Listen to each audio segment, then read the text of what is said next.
Magandang araw sa inyong lahat at welcome sa aking channel. Simula ng pagpasok ng taon ay isang freelance at self-managed ng aktor na si Paolo Avellino.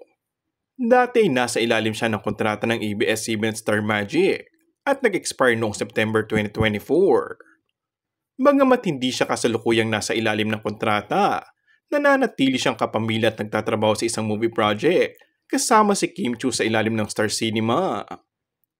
Ayon sa balita, ay hindi na umano o wala ng plano na pumirma muli ang aktor na kontrata sa ABS-CBN.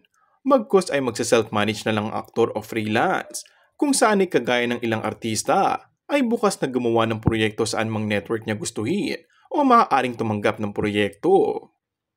Parang magiging trend ngayong 2025 ang mga celebrity na self-manage na kumbaga. Samantala, inamin naman ng aktor na may mga susunod pa silang proyekto na pagsasamahan ni Kim Chiu. Ang ibig sabihin kaya ay kahit wala na itong kontrata sa ABS-CBN ay loyal ito at mananatili pa din sa poder ng ABS-CBN sa mga proyekto niya in future. Si Kim Chiu kasi ay loyal sa ABS-CBN at kasalukuyang nakapirma ng exclusive contract sa TV network ng ABS-CBN. And that's all for our today's video. Kung bago ka lang sa aking channel ay mag-subscribe at pindutin na rin ang notification bell. Maraming salamat!